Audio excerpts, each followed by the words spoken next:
Nice to meet you. Is this your first time getting body wax? Yeah, first time. I'm going to need you to take off your shirt. I'm going to need more wax and clear all my appointments for the afternoon. I'm going to stick around. This will be good. Nice sweater. Have that in a V-neck? If she does his pews, I'm out of here. 1, 2, 3. Oh, fuck. Just that one little patch looks really sexy, though. 1, 2. Oh, sweet Lord, baby Jesus. Oh! Oh, it's going. Hairy like bear. Well, that was enough of that. All right.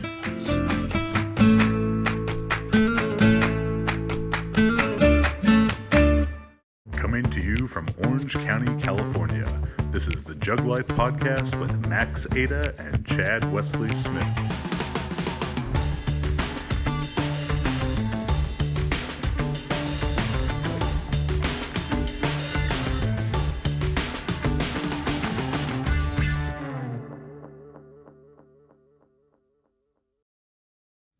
Hey everybody, Chad Wesley Smith here, bringing you another episode of the JuggLife podcast.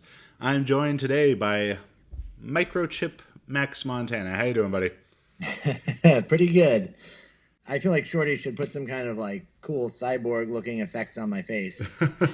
Mostly to cover my face, but also to make it cool. Yeah, Terminator-esque. If you could turn the right side of Max's face into like a Terminator metal face, that would probably be good for everyone involved, Max and viewers alike. You'll have to edit that out though, so it just appears that way. Don't let them know we talked about it beforehand.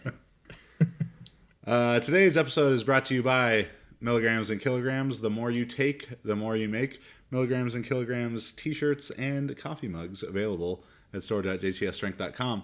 And today we're going to be talking to you about the top 5 strength stories of 2017. And this also is not the 1-year anniversary of the JuggLife podcast, but probably about the 1-year anniversary of taking it seriously and doing a good job at it.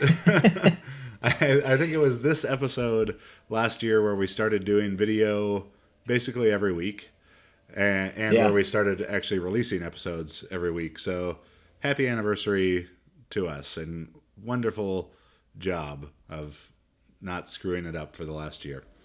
Some of the things that we'll be talking about today actually were part of our end of the year predictions in our 2016 episode. I have to say we were pretty dead on in a lot of those things, including predicting that the U.S. would win multiple international medals, which just happened a few weeks ago at the World Weightlifting Championships, where I think of total medals, the women won 2 and the men won another one, and then there was a lot of individual lift medals along the way as well.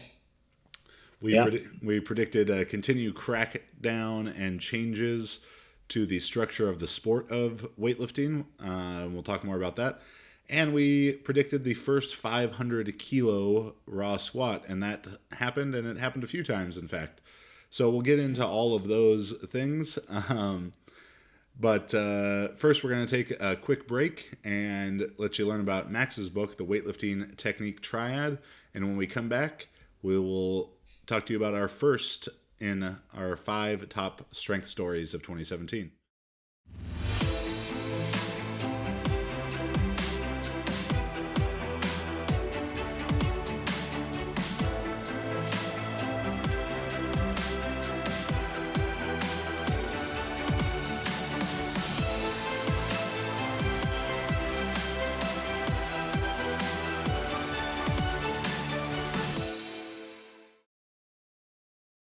Hey everybody, we are back with our top 5 strength stories of 2017. So to lead things off, and this certainly in a lot of ways is a continuation of 2016, but I think was even more notable is just the rising trend of incredible female strength athletes and incredible accomplishments being made by them. To start off close to home with that one, Marissa Inda won her first IPF World Championship in June in Belarus, but before that, at the very first IPF Arnold Grand Prix, which showcased 4 of the top raw women, 4 top raw men, and 4 for each gender in single ply as well. Marissa set the world record in the 52 kilo class across all federations. That's since been broken for non-IPF competition, but she still has the world record for the IPF. Made a 5:32 Wilks at that. Just incredible lifting. Elsewhere in powerlifting, the U.S. Open, so shortly after Marissa's performance at the Arnold, the U.S. Open showcased some just insane female powerlifting. Mariana Gaspaiara, I think, made like a 6'11" Wilks or something like that, maybe even higher. Squatted like 230 in reps at 60 kilos body weight. So over 500 pound squat for a 132 pound female lifter. Christy Hawkins made some incredible lifts this year. Kim Walford always doing Kim Walford things, pulling huge deadlifts, winning IPF World Championships. Jen Thompson, even though she had some time off this year because of injuries, I still need to ask her if she was just, if she was kind of just playing with everyone leading up to nationals, because I was like, there's no way she's coming back, and then she comes back with a lifetime PR in the squat and a lifetime total PR, and of course with that a new world record in the incredibly competitive 63 kilo class. So quick shout out there to runner up in that class, Samantha Calhoun, and then Team Juggernaut athlete and coach Kristen Dunsmore. Kristen made a 5'10" Wilks at nationals and only took 3rd in the 63 kilo class. So I think that's a real testament to how the just incredibly rapid rate that female powerlifting has improved. There was actually 4 women in that class with over a 500 Wilks, and 4 women who all exceeded the gold medal total from IPF World Championships. That's crazy. Yeah. And then I think in a lot of ways, sort of the maybe top women's powerlifting star of the year was Steffi Cohen. Just really pushing that deadlift up to remarkable levels. 500 for reps in training, over 500 in. Did she do over 500 in competition? I think she pulled 225, so 495. Yeah, but just insane lifts, and of course, the sport of powerlifting, you got to do it when it counts, but still making amazing lifts, and I think really pushing the boundaries of what people thought was possible. For a 125 pound girl to be deadlifting 500 for 5. Any of the other stuff people want to bring up about it, straps, bumpers, deadlift bar, whatever. It's a 125 pound girl deadlifting 500 pounds for reps, and so great job to her, and incredible. It'll be interesting to see how long this type of progress can be sustained for women's powerlifting as a whole.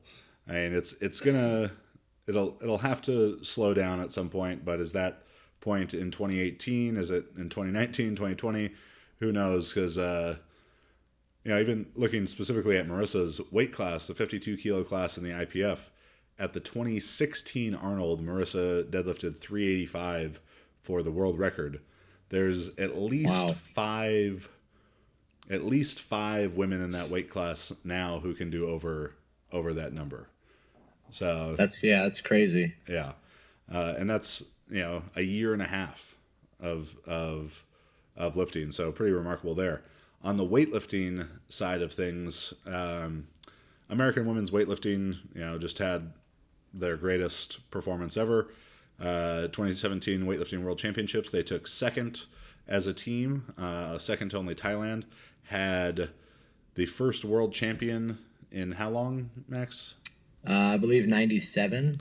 So it's 1997. In 20 years, Sarah Robles, by winning the 90 plus kilo category, sweeping the 90 plus kilo category, became the first U.S. athlete to win Worlds in 20 years. Maddie Rogers added a bronze medal to that. And, you know, of course, there's a lot of people who are going to look back and on these Worlds and say, oh, that's only happening because of doping bans and the like. And we talked about this a bit more in our world recap video. But if you were to look at the 2 years, you know, because traditionally the year after the Olympics is a bit of a down year for weightlifting world championships. Why that happens, you know, is open to interpretation, but it's not too far off of really these countries that were banned weren't that present in the year after the Olympics anyways, because of basically the reasons that they're banned now. They were taking time away from international, aka tested competition anyways. So if we were to look back at 2013 Worlds, if the U.S. team went and made the same totals that they did at 2017 Worlds, we actually would have had even a better performance, which would have included 2 first places. Sarah Robles would have won by 40 kilos at 2013 Worlds with the total she made here. Jenny would have won, Alyssa would have been second, Maddie would have been third still, and Caitlin would have been fourth. So, you know, just the level of strength sports for women in America is skyrocketing. Women around the world in powerlifting, but specifically U.S. women's weightlifting. So special congratulations in that to our Team Juggernaut athletes, Alyssa Ritchie, who just took 7th at Worlds, and then at the American Open, Kiana Welch, Chucky Welch, you may know her as, broke the American record in the snatch with 108 kilos, which was previously held by Olympian Jenny Arthur, and that's a pretty special feat for Q. So Coach Max, you may have seen Max, you know, fangirling like he was 13 years old at an NSYNC concert at the side of the platform in the videos there. But how was that moment for you, Coach? That was awesome. That was one of those moments where you're just super happy. And it certainly isn't the first time I've coached someone to break a record or break an American record. But, you know, with Q, it was a little more of a sweet victory because, you know, Q's gone through a lot of stuff and she's new and you know, there was a lot of like kind of uncertainty going into it because of the state that she was in from training. You know, she had some shoulder stuff, but to have somebody really like, I feel like that lift just showcased her ability mentally as an athlete. It showcased a lot of stuff about her that I think is something you can't just pinpoint as being a training or as this or that. It was really just one person overcoming, you know, her own situation and all that stuff to make a big lift. And that was what was exciting for me. Obviously, you know, I have a vested interest in Q because she's my athlete, but it was just really cool for me to see that. I think, I appreciated it a lot. We didn't quite use the strategy that I was going for, right? With we almost did. Previously I had two strategies. I think you're thinking of my clean and jerk opening strategy, but previously in training, Q had towards the latter half of August, you may have seen her snatch 107 in training during a kind of mini camp down here in Southern California. But prior to that, Q had been hospitalized from the bar crashing on her throat, lowering a jerk, and it like broke off some sort of cyst or polyp in there. And anyway, she was hospitalized for a while and had not snatched in 10 days, hadn't trained in like a week or 10 days, and maybe snatched the one day prior, and then comes the next day and snatches 107 in training to tie the American record. So as she had been struggling with some shoulder problems in the last 6 or so weeks leading up to the American Open, she hadn't done more than maybe 102 since then to win the CrossFit liftoff. Congratulations again there, Q. She won the snatch and the total portion of that and got to win herself some cash. And but I joked, I was like, well, just don't have her snatch. Well, and then she started doing this thing in the training snatches. We're like, are her hands moving? What's going on So, here? yeah, I mean, that was something. So she hurt her shoulder at the training camp. She didn't hurt it there. She hurt it a couple weeks before that doing a pull-up at work. And she was snatching great, and then she missed one behind, and it just set her shoulder off, and it was hurting a lot. So we just stopped it there. That was the last time she snatched heavy until the week before the meet, where she did the CrossFit liftoff. And she snatched like 100 or 90 a couple weeks, like a week before, like the beginning of the week, And just then did 102 at the end of the week for the liftoff. Yeah, to give a timeline, she missed 109 at camp and kind of aggravated the shoulder injury. Yeah. That was the first week of November. That was probably like November 5th. And then fast forward to the last week of November, she hadn't done more than 90 in between. Does 102. Yeah, we only did snatch pulls until the week before, basically the week before AO. Then she did a couple of heavy snatches and worked up to like 100, but everything was very rough. Nothing looked smooth. And then she tells me, hey, my left hand is moving in, just her left hand. It's moving in when I turn it over. And I was like, that's really weird, and I was like, well, let's try and do some stuff to, just, focus on your arm and what you're doing and this and that. And then warming up for the competition, I said to her, I was like, look, it didn't happen at the light weights at all. And I said to her, look, don't worry about your hand. If it moves in, it moves in. You can't change it now. Just focus on what you have to do to be successful and to execute good technique with your lifts. And, so little do we know, they both moved in on 108. But what's funny to me is that if you look at her 100 and her 104 and compare that to almost every other snatch she's done in a competition, she looked great. I mean, they were some of the best snatches she's done. Really, really nice technique. Everything was solid. The 108, her hands moved in a little bit, and it was just like a tiny bit forward. But she has such fantastic positioning and such great athleticism. And she was just able to. I kept telling her, just expect to make it, right? Just expect to make it. And I think she actually, definitely put that in her mind, right? Because when she turned it over, it was forward, but I think she was so ready to have caught it that, she was able to actually succeed with it. So, yeah, that was a great moment, and it was like a reverse Gore Minasayan move. And Q, in most ways, I'd say, is a reverse Gore Minasayan.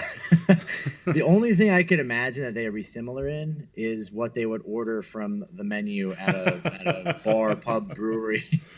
Yeah. I'll have the appetizers and the entrees, please. Yeah.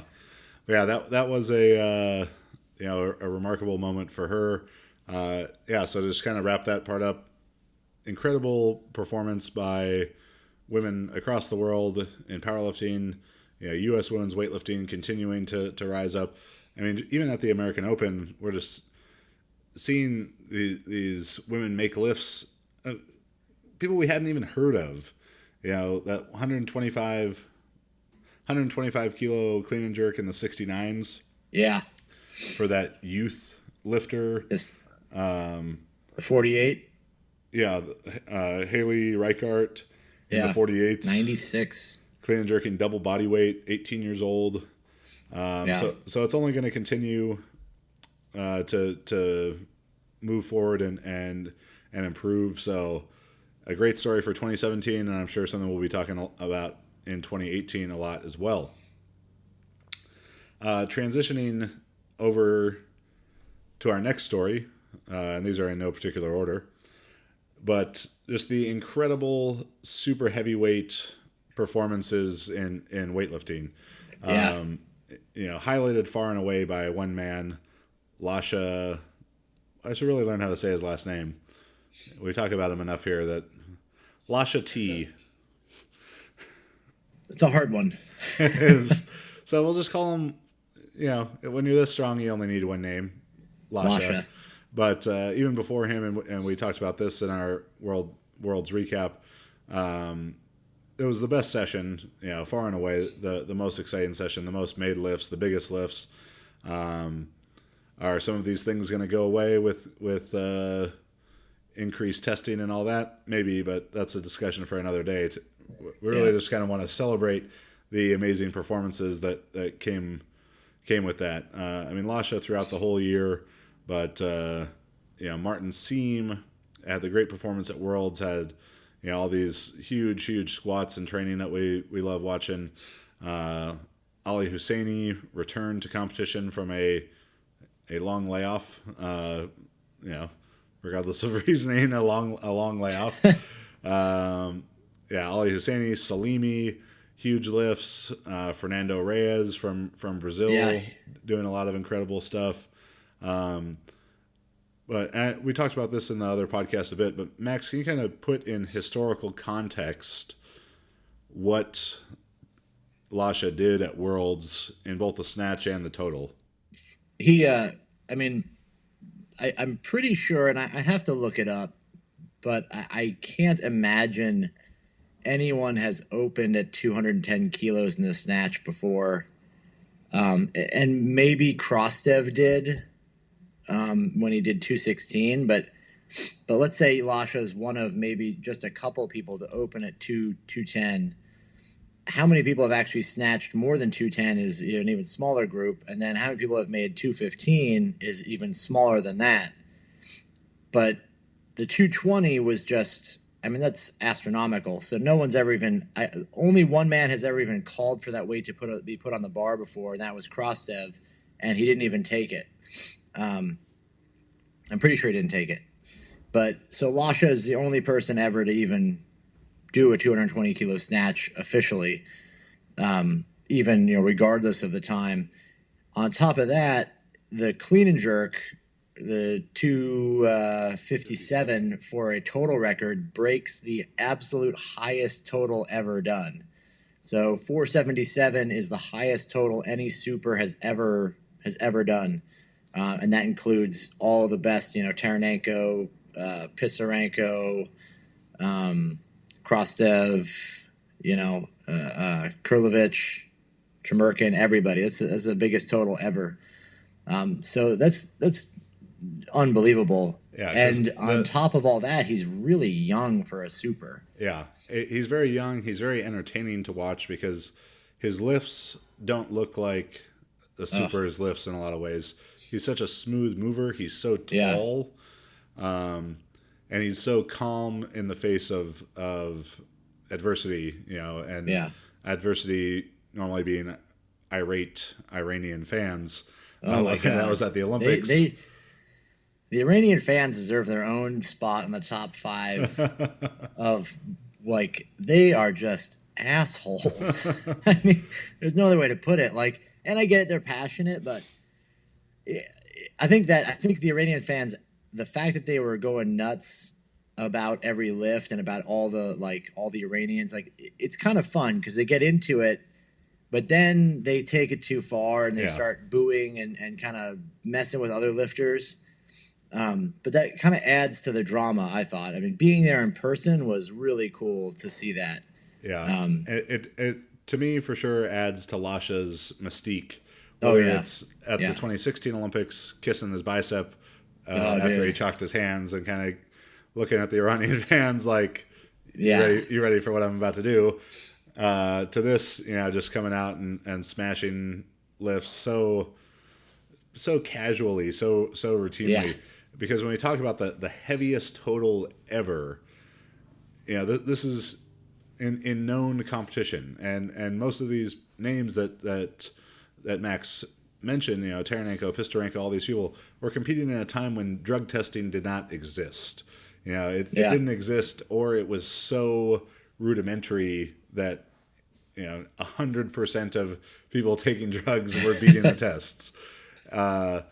So, and is that to speculate that, oh my gosh, Lasha's clean because he's getting drug tests? Of course, it's not to speculate that, but a time when it's an absolute free for all versus having to really work for it, and and having to beat the test more strategically or whatever it is. They can't just take whatever they want.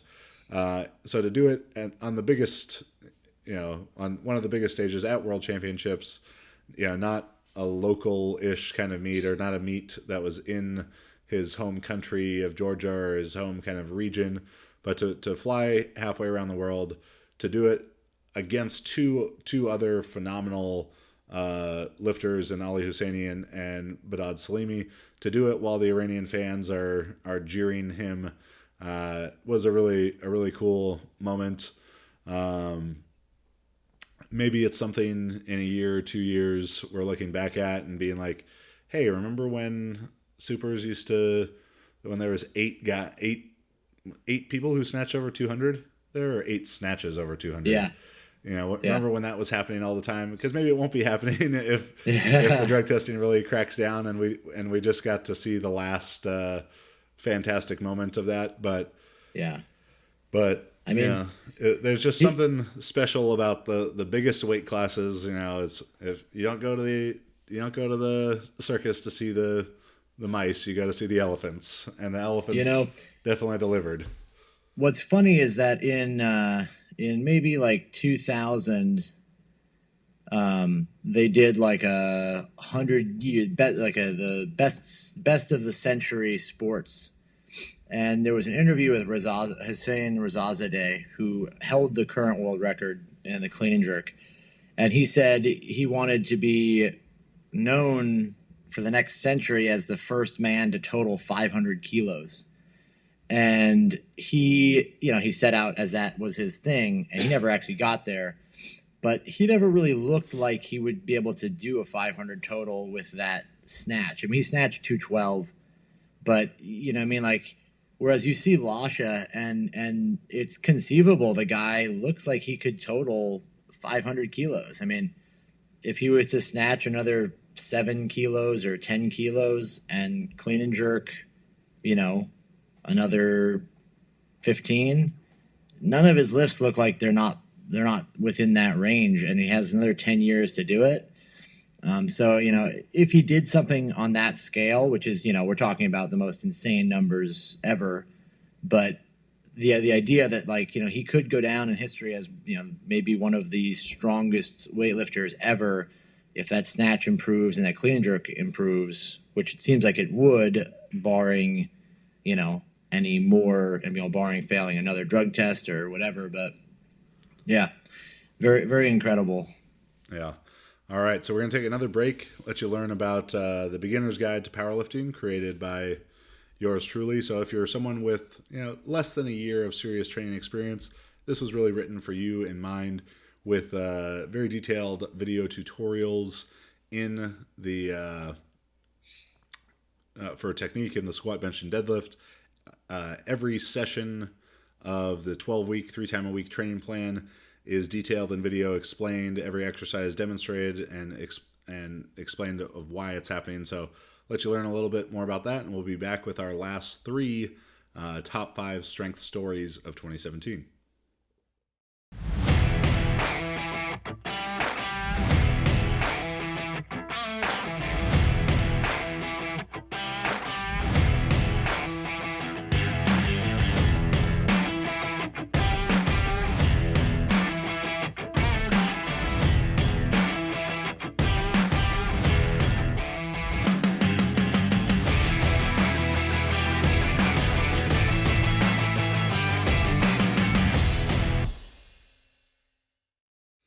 All right, we are back with our top 5 strength stories of 2017 here on the JuggLife podcast.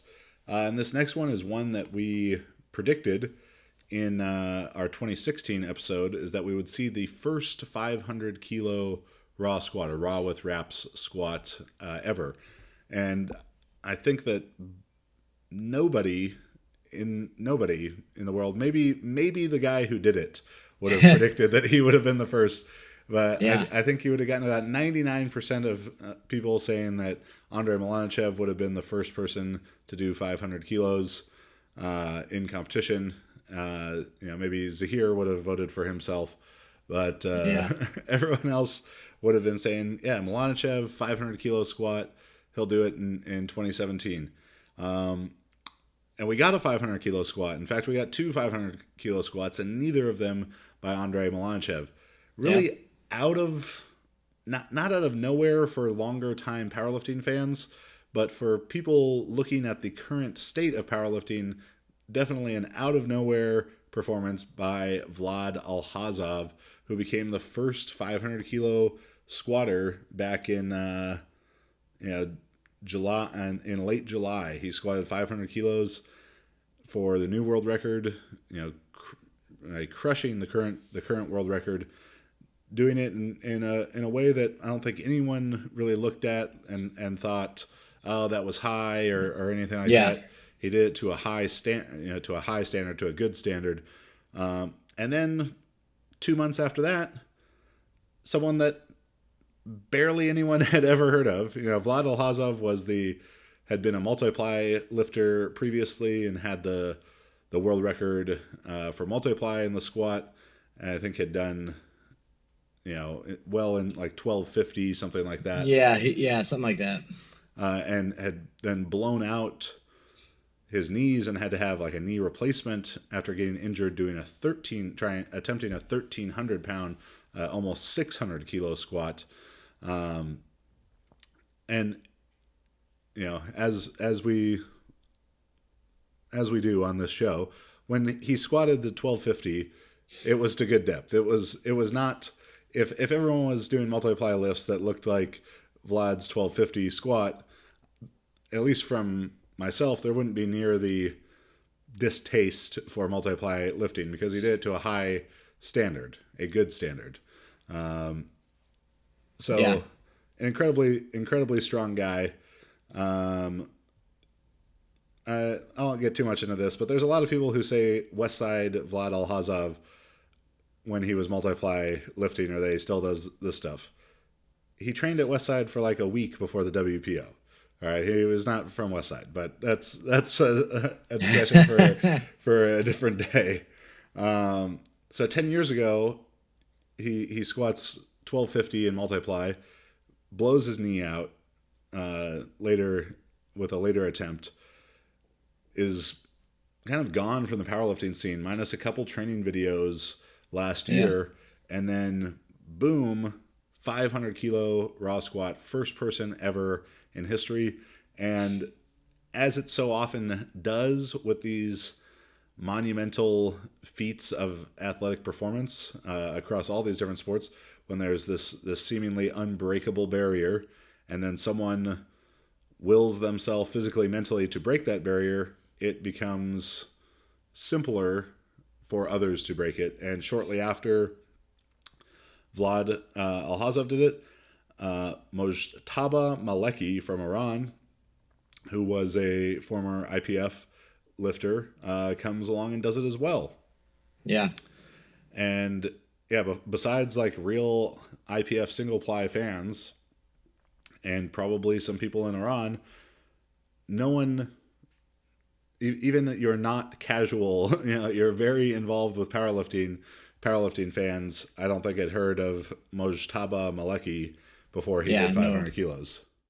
It's pretty amazing because neither one of those guys would have been on anyone's radar going into that, especially Vlad. Vlad had been basically gone for, I think people assumed he was just done. Yeah.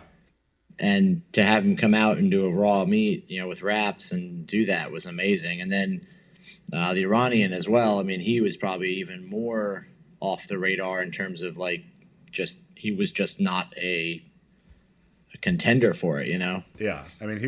He was a very good IPF lifter, not the best one. And I don't think anyone, 90+% of people would have said Malanchev was going to be the first to do it. Some people would have said Zahir. Maybe some people would have said Eric Lillibridge. But for Vlad to come and do it, and then Maleki to come and do it, was remarkable. I think it's a huge testament to just the Vlad, particularly coming back from that kind of injury, the mental fortitude to do that, the bravery, really.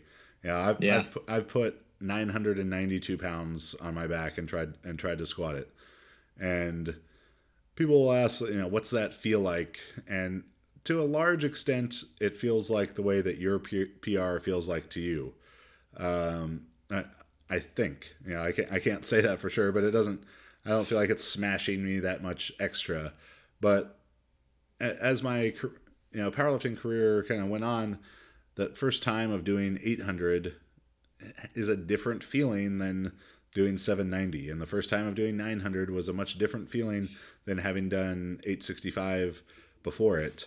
And you just kind of have those limitations or that sort of threshold in your mind where you get to different weights on the bar and you start to think about it a lot more. You start to think about, the consequences of what could happen.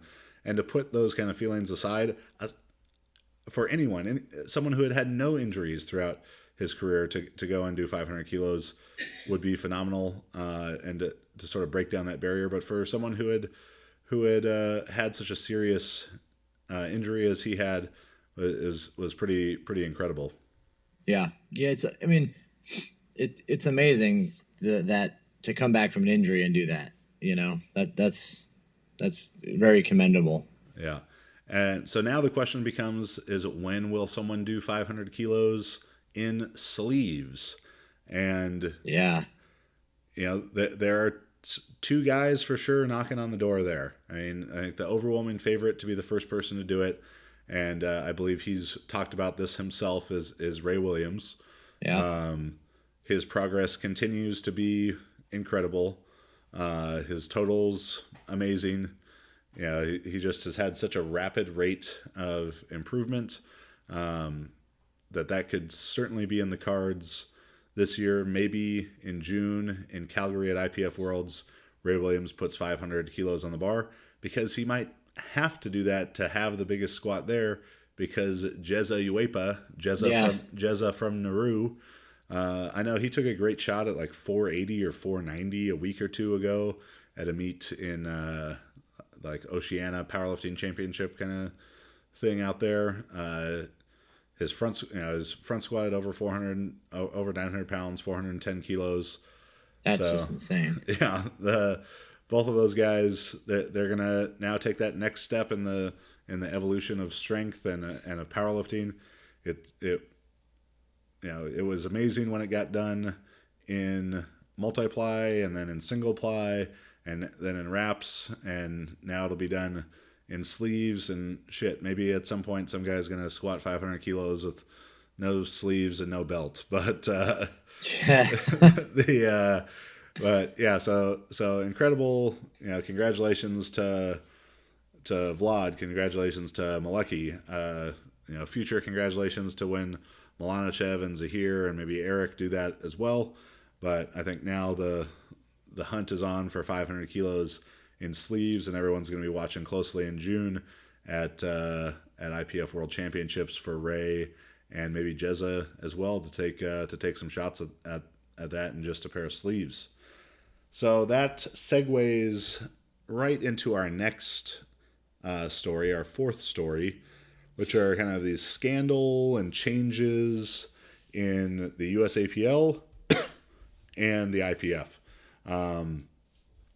If you had listened to our episode, Injustice in the USAPL, of these issues of specifically Keith McHoney, but a couple other athletes that came to light after the fact, Dave Richardson, I want to say, is one of the names, as a masters lifter, being left off or not being invited to compete at 2017 IPF Raw World Championships because of politics, let's say. The USAPL has had other scandal and stuff to follow that, and most of those came in the way of positive drug tests, a shitload of positive drug tests, which could, and I'm not 100% sure if this is still an ongoing issue, but there was definitely the potential for that to jeopardize the USAPL's standing within the IPF and potentially disqualify part or all of the teams from competition, international competition. I don't think that has happened or is going to happen. and hopefully it was taken into account when making these decisions, that basically all of those positive drug tests, in the ones in international competition that affect IPF standing, were caused by juniors, were caused by bench only people, were caused by masters, were not the open team. The best powerlifters in the world were not the ones trying to do this, not the people who have been, training and competing in the USAPL IPF for a decade plus, and training for 2, 3, 4 decades for in some cases. Not those most high profile lifters. It was the junior lifters trying to come on quick, or just sort of the side, the periphery of things with the bench only. So I'm very glad that the open lifters had not been punished for that. Now, some viewers or listeners might think that, they're protecting those more high profile lifters and just scapegoating the other ones. And that's an argument that could be made. If you watched Icarus and you listen to our podcast about Icarus, there is certainly, widespread mass corruption regarding drug testing and everything that entails throughout the world. I would be shocked if that was the case. USADA wants to catch everyone. They love fucking catching people. Yeah. And they love announcing it and scoring one for the good guys in there. And that's why I see a secondhand with Marissa what it's like, the Adams list and updating whereabouts and frequency of testing and all that stuff.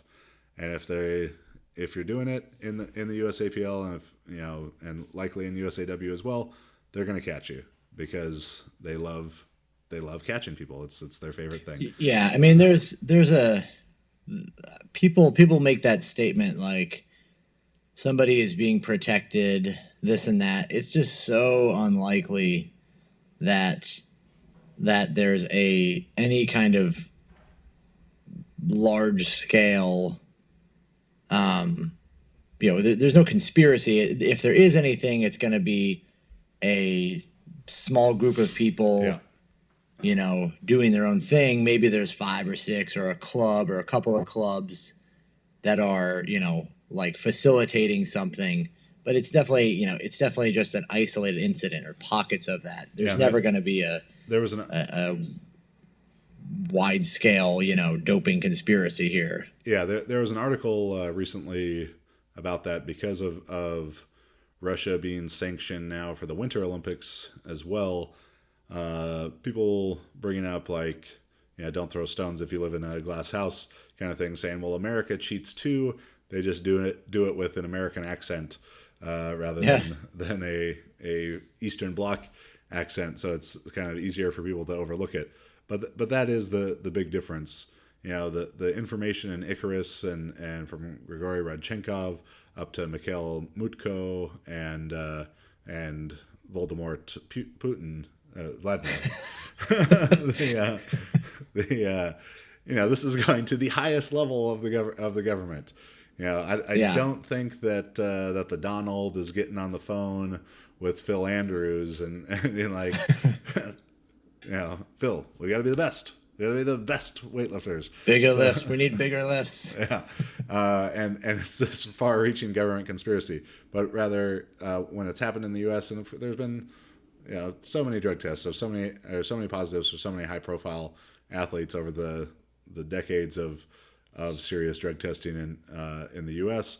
But it is those isolated camps. Whether it was that Balco, Victor Conti group and Marion Jones and everyone who's caught up in that, or others. It is the decision of a few individuals, not a statewide, state-run program. And I'm sure some of our listeners from other countries probably think that we're just American sheep, and that's been the sort of the interesting reaction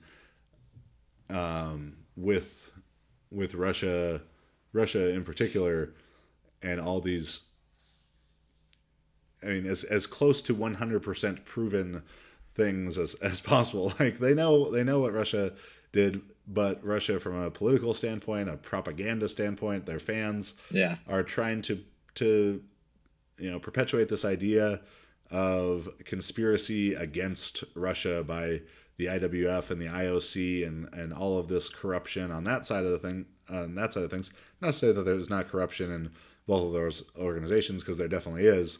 But it's like, oh, they're out to get Russia, and they're letting America do whatever. And it's like that's just not the case. Russia.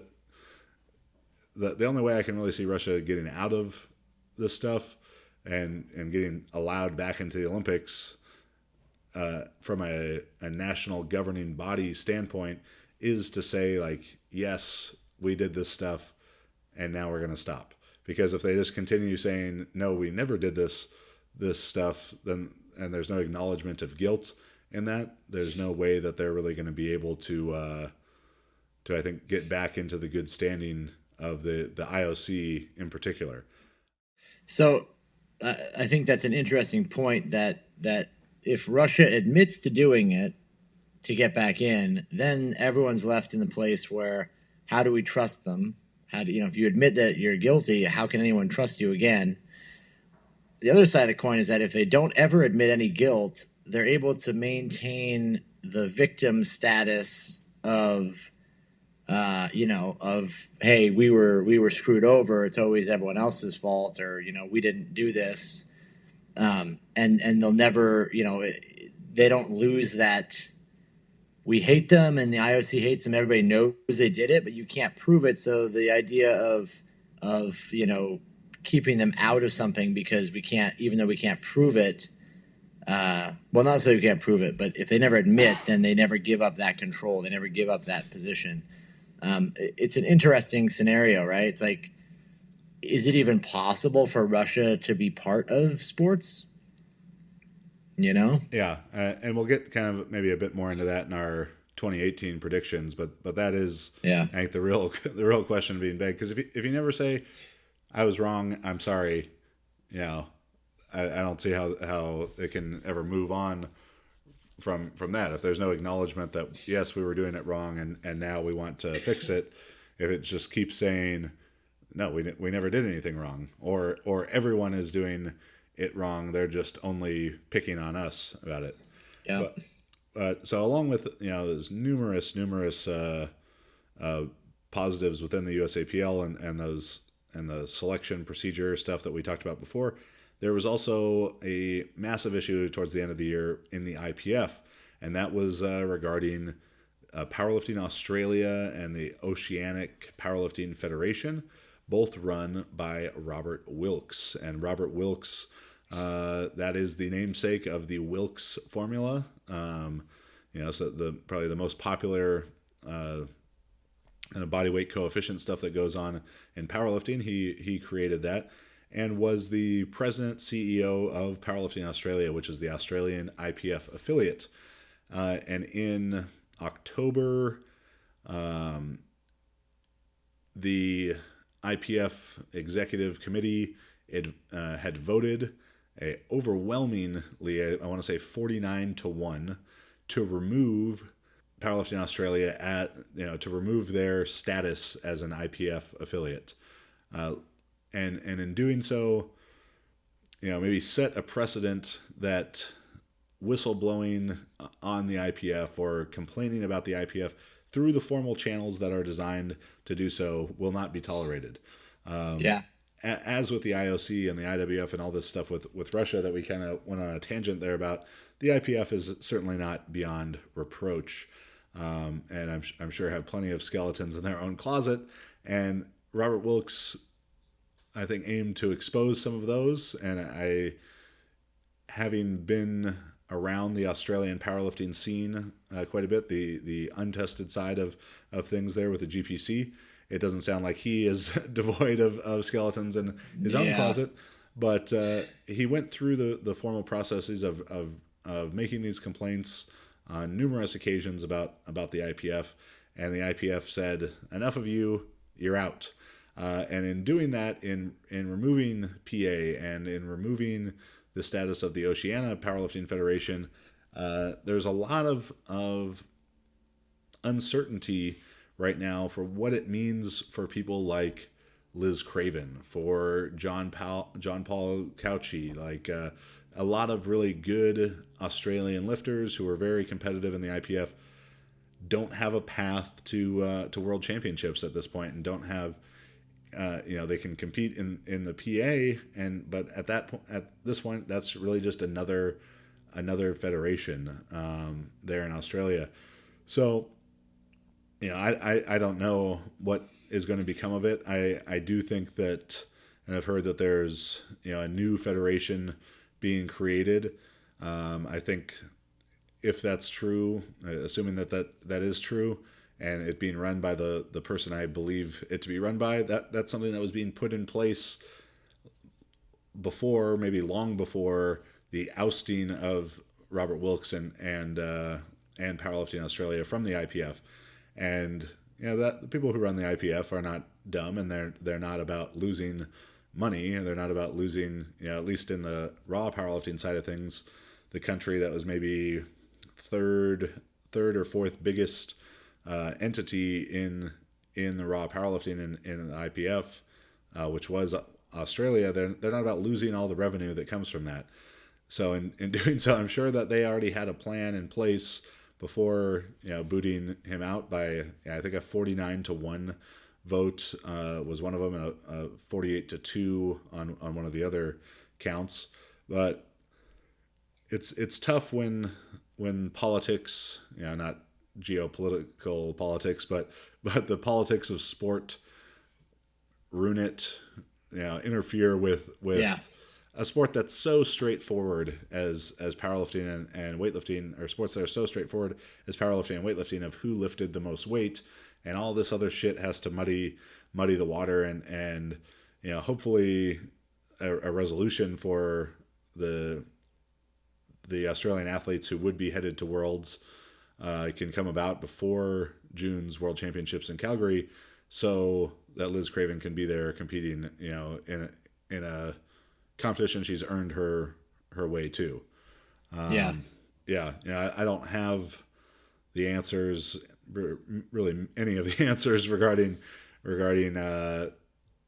all the back room dealings that may have come about to create the situation, or what the future really holds for it. But just a tough spot for the lifters, because it became about not the lifters. It became about the money and the executive people in it. So hopefully, for the lifters' sake, there can be a timely resolution, and the people who earn their way to Worlds get to go to Worlds. Yeah, that's one of those things where it's just like, it's unfortunate that there's an irony to me in the aspect of all these things, the sport, especially powerlifting and weightlifting, where it's such an objectively simple sport and such an objectively simple, there's nothing very complex about it, yet somehow politics continue to find their way into every aspect of it, right? And it's sort of an unfortunate, it's just unfortunate that happens. I guess when the sport is that simple, it maybe becomes boring, and then people's minds start to shift to other things, I guess. Yeah. So good luck, Australian lifters. I mean, I have a girl that I coach who would be the 63 kilo representative at World. So I hope for her sake and mine as a coach, I get to get that they can get those things sorted out. Even though I still am 95% sure that it was Robert Wilkes who complained about my footwear in the back room at Worlds. I don't know if that was taken into account when ousting him, but it may have brings us to our fifth on the list, Chad's footwear.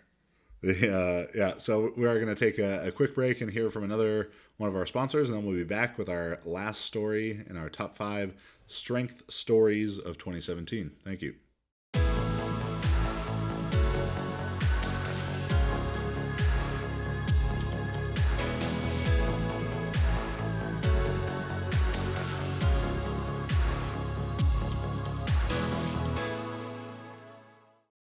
All right, we are back on the JuggLife podcast with our top 5 strength stories of 2017. And this last story was another thing that we pretty successfully predicted in our 2016 episode, so congratulations to us. And that is about the changing structure and the changing landscape of weightlifting in regards to its inclusion in the IOC and the Olympic program. And in the last couple of weeks, we've gotten more information, not necessarily complete information about some of those changes. But in late 2016, Max and I had brought up the issue of maybe weightlifting isn't going to be around anymore. Maybe it's not going to be in the Olympics going forward if they can't curtail this problem. And in our episode, The Future of Weightlifting, which I know many people were hoping was about laser cleans and hologram snatches, we further discussed some changes that were brought up at that point in terms of number of athletes and team structure. And as of the last few weeks, we've gotten positive news that weightlifting has done a satisfactory job in the eyes of the IOC in beginning to combat the doping problems, and they're going to get to be around for 2024 and 2028 Olympics. I think pending that they continue to do a good job with those things. We also know that there has been a change in qualifying procedures for the Olympics. So we knew back in March or April or whenever there was the last bit of information to come out that the number of athletes was being reduced, that a full team for men had gone from 6 to 4, and that for women it would be staying at 4, and that is both an effort towards gender equality and an effort and a punishment to weightlifting to not have as many athletes. But in the last few weeks and month or so, we've learned that the way that qualifying will happen is not as a country. It will not be the U.S. and China and so on and so forth earning team points at world championships and being designated a certain number of spots which they can fill with kind of any athletes of their choosing, but rather the athletes are going to be qualifying on essentially an individual basis. It will all be about projected placing. I think it's athletes that are like the top 14. I think athletes will be able to go, and only 4 athletes per country per gender, and only 1 per weight class. So some of those weight classes like China, or like some of those weight classes where a country like China may be particularly competitive, like 69 kilo men or 58 kilo women, those sort of classes where they probably have 5 people who could go and contend for medals. They'll only be able to send 1. So just within each individual country, it's going to create greater competition within the weight classes. It's I'd think an advantageous thing for the U.S. as we were the second to bottom tier for women, because we had 3 spots, and then for the men we were relegated to only an at-large spot for the last Olympics. So I think it's much more likely that on the women's side we have a full team of 4 women. I would predict in 2020, and the men, 3 or 4 men going to the Olympics for weightlifting, I think is a pretty likely scenario. Now, some of the new information that's come about that's a bit more cloudy and a bit more open to speculation is this idea that came out in the last couple of weeks that there is going to be 10 weight classes for the World Championships beginning in 2018, but there will only be 7 weight classes at the 2020 Olympics. The rationale behind this, I'm not entirely sure. And the way that the weight classes are going to be selected, I'm even less sure of. And there's not many people there's no one that we really could have talked to who could have given us much insight on that, because we talked to the people who would have been able to, and they either didn't know or wouldn't tell us. So there's going to be a restructuring of the weight classes, which is definitely a necessary thing to erase the records, an attempt to erase the history of the doping and all that stuff. But what those new weight classes will be, we have no idea. And what 7 of those 10, or if 7 different weight classes, or how it's going to be going to the Olympics is all up in the air. So Max, as someone trying to coach athletes to this, like how do you kind of inform the athletes about like, this is how much you're going to weigh or anything like that? Yeah. I mean, it's so weird because apparently we've heard that we won't know that until the end of 2018 as to what the weight classes will be. I think like July 2018 is supposed to be the meetings. Which is bizarre. I mean, 10 weight classes, if you imagine adding another 2 classes to men and women, it just doesn't make sense where it would go. I mean, the not to sound mean to any of the competitors in the 90 kilo class, but that class is empty. It's devoid of any, it's just not a competitive class by any standard.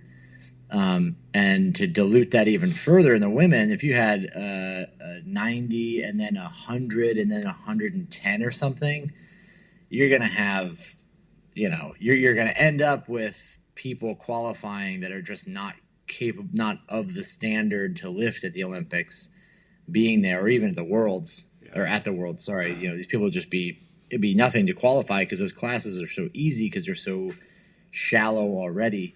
Yeah, right now. And to put it in the middle makes no sense because then you have all these people grouped so tightly together.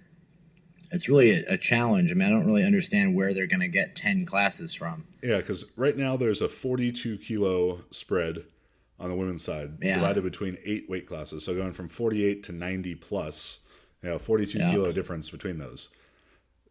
So if we were to think that with 10 weight classes, maybe there's going to be a 50 kilo spread, my guess is that the smallest weight class becomes a little bit smaller. That maybe 48s turns into 46s, but now it's like, what senior athletes can actually fit into that. And then that there's my hope in it, kind of agreeing with Max, is that the smaller weight classes and the middle weight classes are much more competitive and much more impressive in a lot of ways. And if you're into sort of a no woman's land, in this 85 to 110 ish, with the exception of Tatiana Kasharina, this 110 to 15 kilo range where there's just not as competitive of lifting on the female side. You've got the 90 plus girls who are just like on the men's side, they're 90 very plus. They're much heavier than 90 kilos. The ones who are winning the medals there, just like on the men's side, they're way above 105. The guys who are really competing for the medals, they're 150, 160, 170. So to add another class up there is definitely going to dilute the competition. But if it ends up going 46, 50, 54, 59, 65 or 66, it is, there's going to be a lot of good lifters there, but then there's no good way that I can think of, and hopefully someone at the people at the IWF are more clever than I am when doing this. There's no good way that you can go from 10 to 7. That do you just pick, do you just pick the 7 most competitive? If they have a class in there like the 90s and it's removed for the Olympics, who is going to chase that class down in the years that aren't Olympic years? I mean, what's the point? I guess I could see this though. I can think of a scenario. It just came to me where they have, let's say they change the classes enough that they're still relatively close together. So you could have a situation where, let's say you have a 50, a 54, and a 58 class or something to that level, or some classes that are close, where in the off years when you're at the Worlds, you're competing in a class above your normal class or your regular class. Then for the Olympics, you would have to move to one of the other classes the last couple of years going into the Olympics to allow yourself a chance to qualify for the Olympics for that class, right? And in doing that, you open up the other classes that are not necessarily as competitive. So you can imagine there's like a shift. So if you have 10 classes that drops to 7, the last 2 years scoring points into the Worlds, people start to adjust themselves towards those classes to be competitive because they're going to have to compete in that class at the Olympics. But do we even know we're going to have the 10 classes at 2018 Worlds, but would we even know people what they going to were at the know Olympics, which 7 of the 10 are actually going to the Olympics? And that just adds a level of politics that's just absurd. Yeah. I think what we do know is that they want to punish guys who weigh about 94 kilos because there was there was a ton of positive drug tests everywhere, but particularly that weight class had even more. So that's been made fairly clear to us by people more in the know that the 94 kilo-ish group, whatever the weight class gets restructured to, those guys that weight class is not going to be included. It also sounds like that the 90 kilo class for women is not going to be one that gets included towards the Olympics. Don't quote me on either of those. These are not hard. This is not from the IWF, but from the people we've talked to, it seems like that's going to be the case. That makes sense with the 90 kilo women. They're brand new, so it's the easiest one. It's the easiest one to take out. The 94 kilo thing for men, that sounded about as definite as any of the information that we've been able to hear so far. Is like those guys aren't gonna be chosen for the next Olympics. The people in that class can obviously go up in weight, go down in weight, and try and qualify there. I would think it's also the smallest weight class, the 56s for guys, maybe is in a bit of jeopardy as well, but a lot of it's just speculation at this point. It's going to be tough for them to have a good resolution in this, and with the idea that it's individually based qualifying, I can't see them having these 10 weight classes at the world level and then having 7 different weight classes. I think they'll pretty much have to select 7 of those 10 classes. Otherwise, the new qualification system seems like it would be obsolete. Like they just went to the trouble of creating it now, and now it's not really going to be pertinent. And then I think the other thing that the IWF and the IOC need to sort out in terms of Olympic qualifying and something that could, if they don't take a bit of a harder stance on it going forward in 2018 through 2020 and so on and so forth, is the idea of transgender athletes. And we have a whole podcast that talks about this, and it became kind of a hot topic again with Laurel Hubbard taking second to Sarah Robles at World Championships. But if what Laurel Hubbard is doing, which is and as I had to do 20 times in that episode, forgive me if I'm using the wrong terms here, but she has not had a gender reassignment surgery. There's only been hormone therapy. So I feel like she's meeting the lowest possible standard of transgender stuff, and her emotions and feelings about the issue aside, this stuff can't be based on emotions and feelings because those aren't quantifiable. But if people in Laurel Hubbard's same situation are allowed to make this transition, make the transition of competing as a man to to not even getting the surgery and stuff and then compete as a woman, that's such a relatively low barrier. Yeah. And it's going to become more, it's just going to happen more and more frequently. And then it's all the female lifting records at some point with that are going to end up being held by people who used to be men, like that's what's going to happen. That's just a totally, I don't think there's going to be like a flood of men that have no interest in being a woman, just doing it for the sake of competition.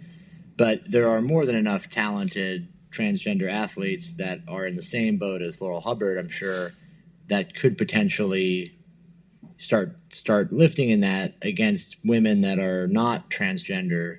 Yeah. And, then you have a totally muddy scenario.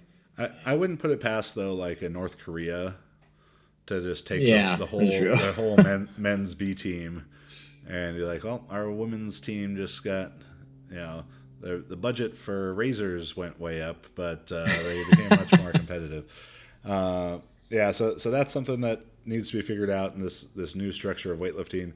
And then the last piece of that is with some new news or interviews coming out, and it's purely speculative, but they've done a good job taking a harder line on doping, and then you see an article about Ilya and potentially coming back to lift in 7 months. Whether it's these working of legal loopholes that, like, because he tested positive twice, but because they were both retroactive, the second test he wasn't aware of. He hadn't been notified of the first test positive when the second test positive occurred because they were both retroactive. That they're not treating it the same as a second doping violation. It's rather like they're treating it like 2 first times because he didn't know about the first time when the second time. And that sounded to me, or seemed to me, like the workaround or loophole that they were fitting this into. But if they're going to let athletes come back from 2 positive drug tests, whether they knew about the first one at the time of the second or not, it's like a double jeopardy, kind of some sort of double jeopardy thing. But if they're going to start letting athletes back, as incredible as Ilya is to watch, and as much as I think Max and I would both love to see him clean and jerk, 250, if you're going to let guys like that back who have 2 positive tests, everything they've done for the last year to be allowed to stay in the Olympics is just going out the window. Like, it's just absurd. There was, Ali Husseini had 2 doping violations. The first was 2 years. The second was a lifetime suspension. And then the rules changed and it went from your second offense being lifetime to your second offense being 8 years.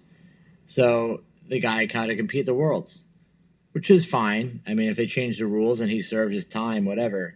But to be in a situation where, it just shows such a how old was he when limp, he got the first one? Like 16? Yeah. It just shows like such a limp attempt at. It'd be really easy to make doping bans lifetime first offense. There's so much evidence actually to support that kind of choice. Anyways, one is that a more strict penalty is going to be, you're going to lose your team if everyone's failing tests. Eventually you're just going to, through attrition, you're going to lose lifters. The other is that there's very, very strong evidence to show that taking anabolic steroids has a very long-lasting, permanent effect on your physiology, and even using them for, a certain period of time and getting caught, the effects are not necessarily the same afterward. Your body responds differently afterwards. So you have these permanent advantages so that it's still not fair, especially on the female side. Yeah, so I think it's one of these things where... And for the out-of-competition testing for athletes under the sanction, a lot of these athletes who are just getting caught at the Olympics or at Worlds, and it'll be interesting to see in the weeks and months to come what sort of positive tests come out of IWF Worlds here in that we're just here in Anaheim, because it's USADA running the testing, and that's they're just playing by much more strict rules than the Kazakh WADA affiliate lab kind of thing. So these athletes are getting popped. They're getting popped because they're getting real testing for one time a year or one time every 2 or 4 years in this. But then they go back to their country and are under the sanction. Yeah, but that doesn't mean that they stop training.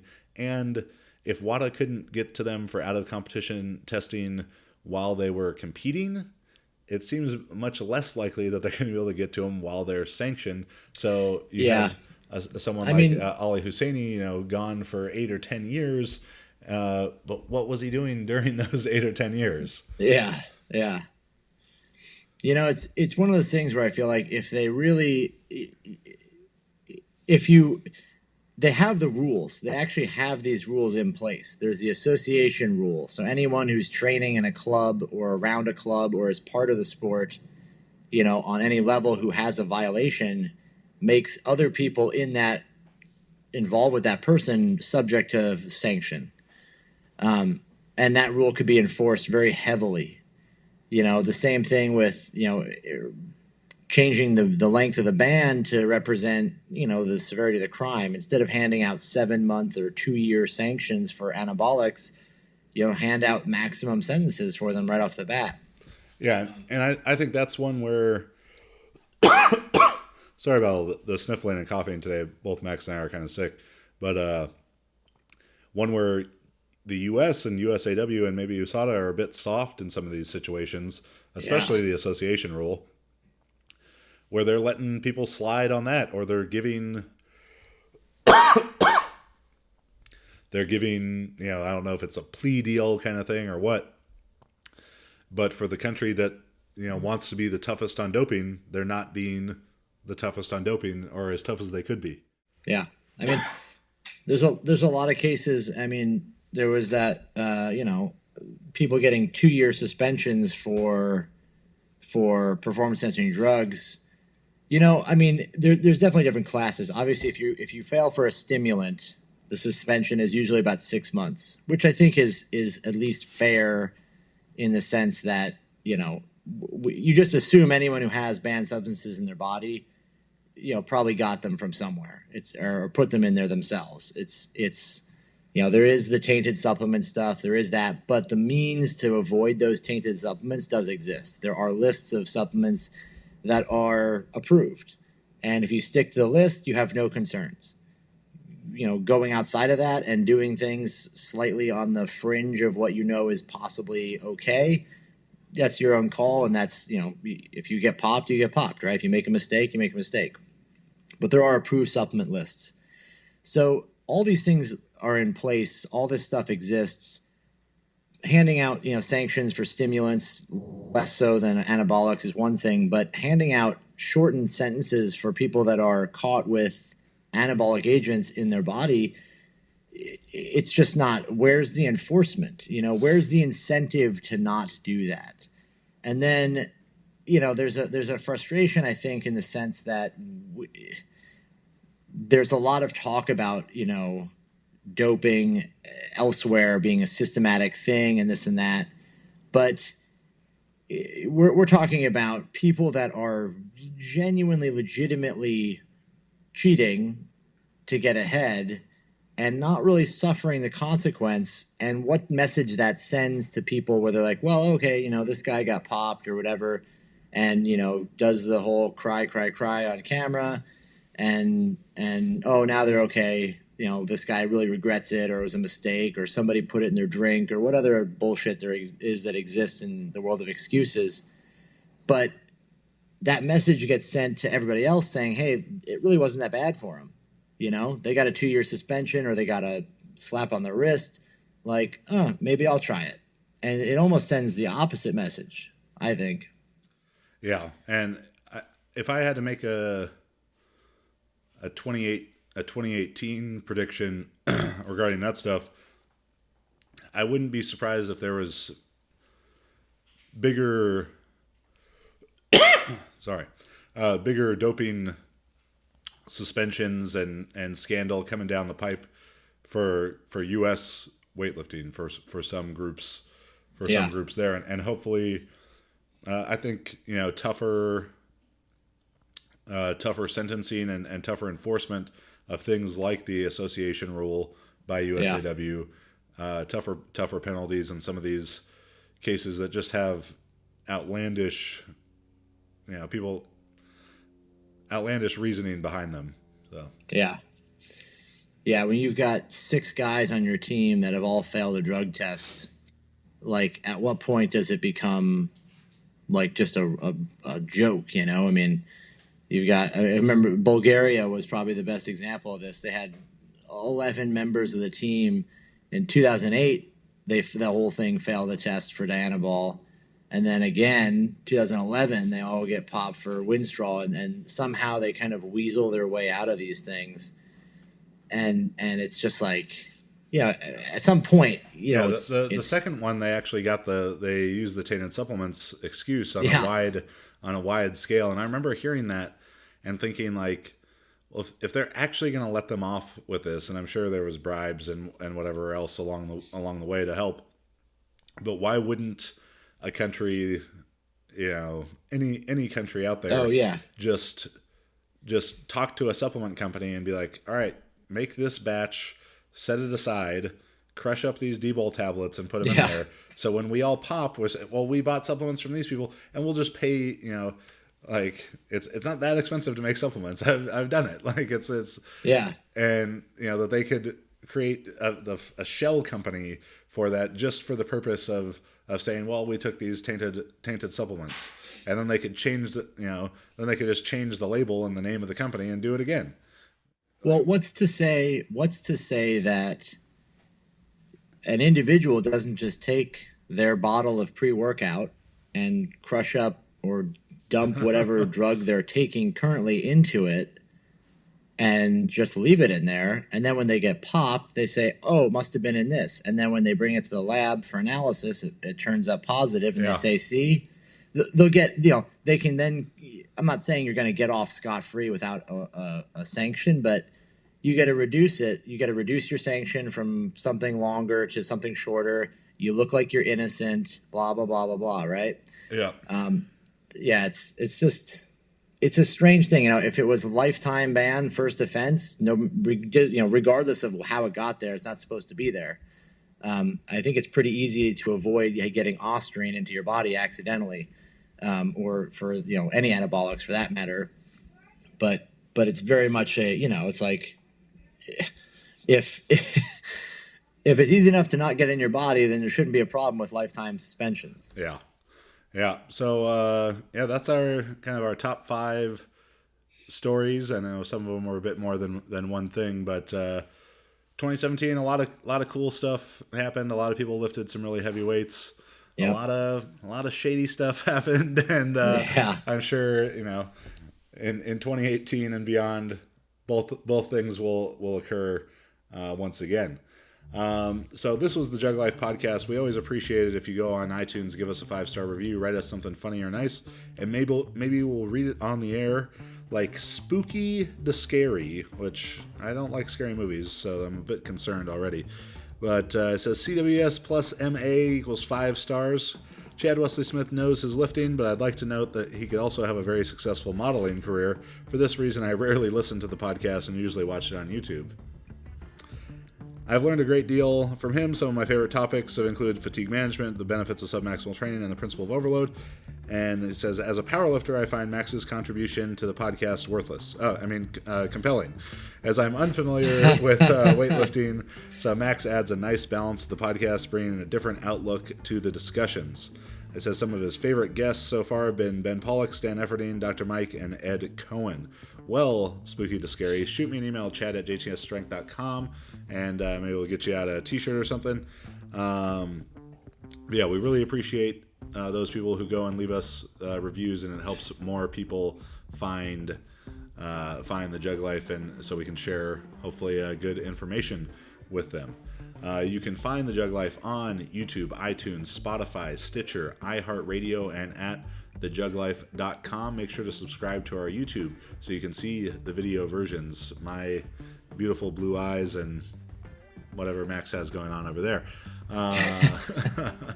And to check out all the other great content we have, thanks to the world's strongest videographer, Shorty Sedang.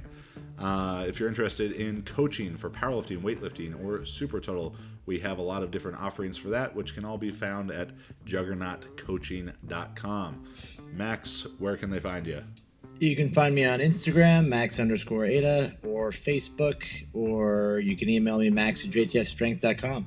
And I'm Chad Wesley Smith, at Chad Wesley Smith, and at Juggernaut Training on Facebook and Instagram, filling up your newsfeed all day. This was the Jug Life.